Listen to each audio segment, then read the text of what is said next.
Assalamualaikum warahmatullahi wabarakatuh.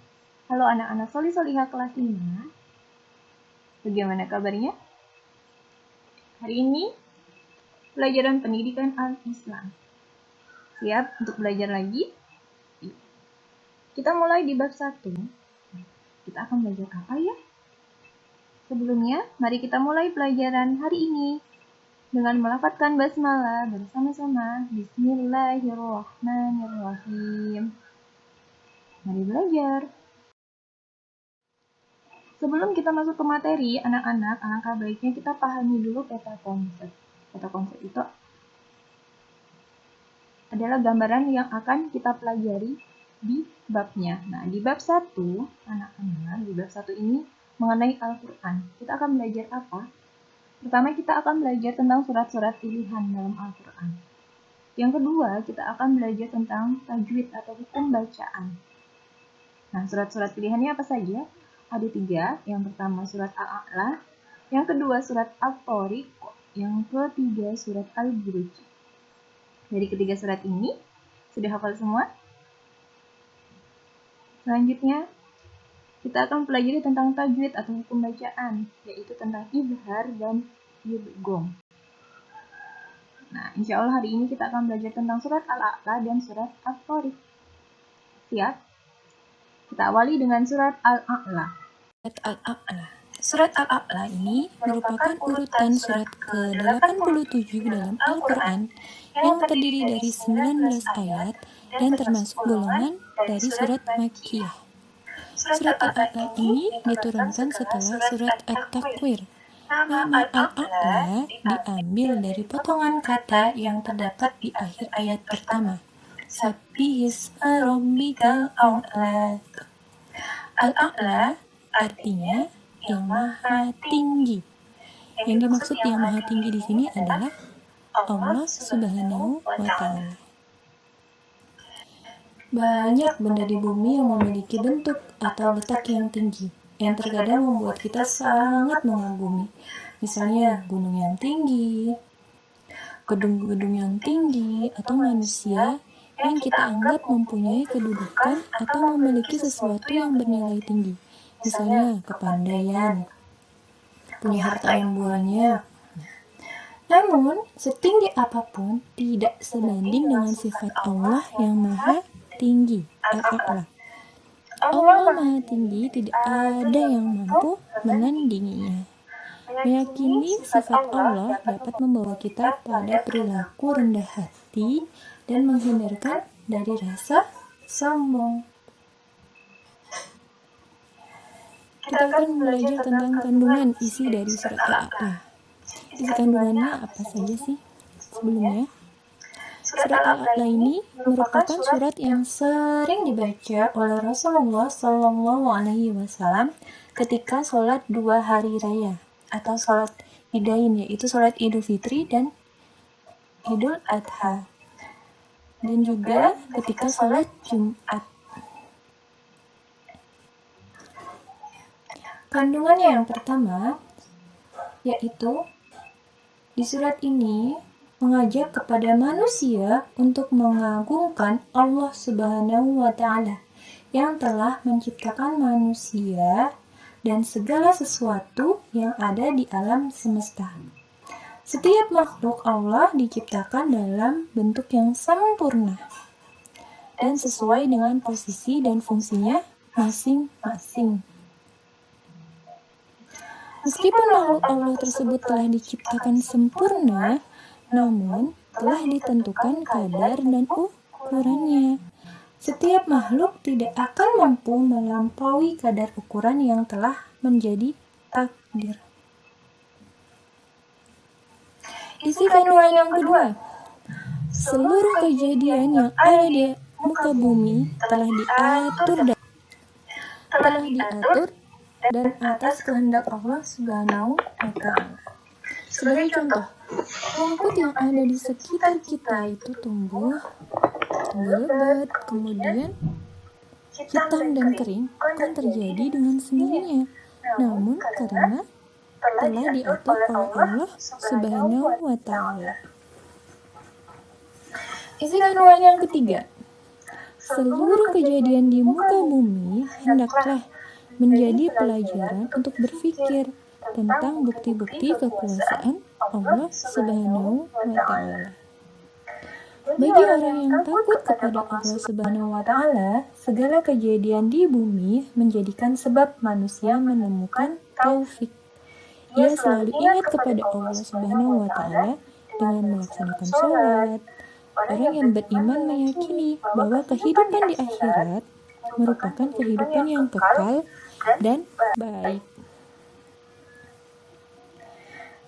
Sedangkan bagi orang-orang kafir, peristiwa-peristiwa yang ada di dunia tidak menjadikan peringatan dan diambil pelajaran, namun justru menjadikan ia semakin jauh dari Allah Subhanahu wa Ta'ala.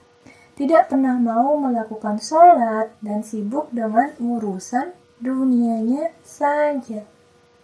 Karena perilaku itu kelak akan dimasukkan ke dalam neraka dengan api yang besar menyala-nyala, dan mereka disiksa tidak akan pernah mati dan tidak pula hidup. Bisa bayangin?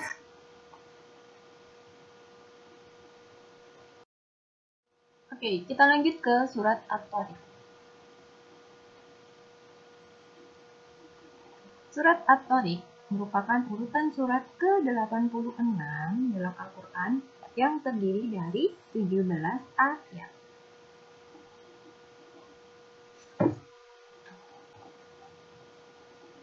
Surat At-Tariq ini termasuk golongan surat Makkiyah. Karena surat ini diturunkan sebelum Rasulullah SAW hijrah ke Madinah. Jadi namanya termasuk golongan surat Makkiyah. Oke, nama surat At-Tariq ini diambil dari potongan kata yang terdapat di akhir ayat pertama.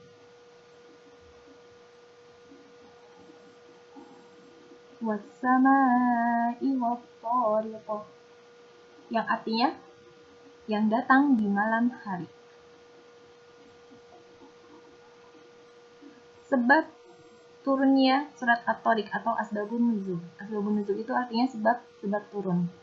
Jadi di dalam surat-surat itu ada sebab-sebab turunnya. Kenapa surat tersebut diturunkan? Nah, surat At-Tariq ini diturunkan berkenaan dengan sikap sombong seseorang yang menganggap dirinya hebat dan mulia. Maka sebagaimana kandungan ayat tersebut, ini supaya kita memperhatikan dari apa kita diciptakan, supaya kita tidak menyombongkan diri. Lanjut. Nah, ini bacaan Quran surat Al-A'la dan surat At-Tariq. Nanti bisa dicek artinya di juz amma atau di Al-Quran terjemahannya ya. Oke anak-anak, kita lanjut ke isi kandungan surat At-Tariq. Apa saja yang terdapat dalam surat At-Tariq ini. Surat At-Tariq ini menjelaskan tentang apa saja. Yang pertama, salah satu pelajaran penting yang dapat kita ambil dari surat At-Tariq ini adalah bahwa tidak ada satupun orang yang terlepas dari pengawasan Allah Subhanahu wa Ta'ala. Jadi, semuanya itu dalam pengawasan Allah. Maka, kita harus selalu melakukan perbuatan yang baik dan meninggalkan perbuatan yang buruk dimanapun kita berada. Yang kedua, isi kandungan yang kedua yaitu manusia dihidupkan dan dimatikan itu oleh Allah Subhanahu wa Ta'ala. Serta nanti akan dibangkitkan kembali di akhirat. Nah, saat itulah manusia akan ditunjukkan seluruh amal perbuatan yang telah dilakukan selama hidup. Dan tidak ada yang ditutup-tutupi. Tidak bisa menutup-nutupi. Jadi semua amal perbuatan kita di dunia ini pada hari akhir nanti akan ditampakkan semuanya. Nah, itu semua merupakan bukti kekuasaan Allah. Oleh karena itu, seharusnya manusia mengambil pelajaran supaya berbuat baik agar kelak tidak menyesal di akhirat. Jadi kan kita sudah tahu bahwa nanti semua perbuatan kita itu akan dimunculkan, akan ditampakkan di hari akhir. Mau perbuatan baik ataupun perbuatan buruk. Yang kita tidak bisa menutup-nutupinya, kita tidak bisa menghalangi untuk perbuatan itu tidak dimunculkan. Oleh sebab itu, yuk bersama-sama di dunia ini kita melakukan perbuatan yang baik.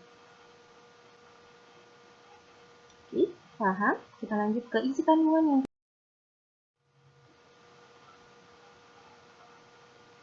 proses penciptaan manusia tersebut merupakan bukti kekuasaan Allah Subhanahu wa Ta'ala yang terdapat dalam Al-Quran. Yang Al-Quran ini merupakan kitab yang benar atau yang hak. Tidak ada keraguan di dalamnya. La roiba.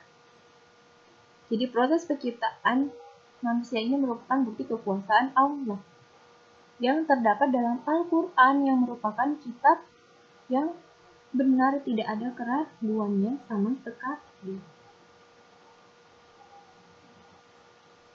Selain itu, tanda kebesaran Allah Subhanahu wa Ta'ala juga ada di alam ciptaannya, yaitu langit sebagai tempat turunnya hujan dan bumi sebagai tempat tumbuhnya pohon-pohon. Nah, anak-anak salih-salihah, dalam surat ini disampaikan bahwa Al-Quran benar-benar merupakan pemisah antara hak, antara yang baik dan buruk, atau antara benar dan salah. Jadi di dalam surat ini dijelaskan bahwa Al-Quran ini benar-benar menyampaikan, benar-benar pemisah antara mana yang baik dan mana yang buruk. Ya, itu tadi isi kandungan dari surat Al-Qari'ah dan surat Al-A'la. Nanti dibaca ulang lagi materinya ya. Kalau ada yang belum paham, silahkan ditanyakan. Tugas. Untuk tugasnya, Budia minta hari ini tidak ada tugas tulis, tetapi tugasnya adalah mengirimkan audio atau video kalian membaca. Budia bagi untuk kelas A, surat Al-A'la, Sabbih isma rabbikal a'la. Untuk yang kelas B, surat At-Thariq, Wassama'i wat-Thariq. Oke? Nanti sebelum membaca surat, sebutkan dulu namanya, terus disebutkan suratnya. Jangan lupa sebelum membaca surat diawali dengan ta'awud, dilanjut dengan basmalah. Oke?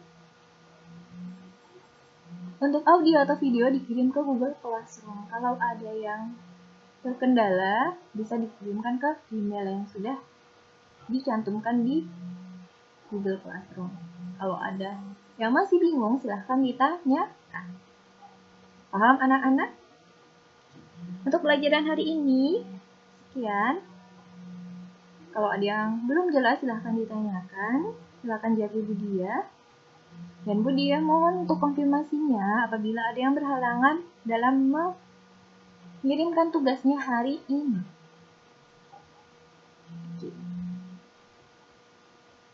Selamat belajar, selamat mengerjakan tugas. Sampai bertemu dengan Budia di pelajaran berikutnya.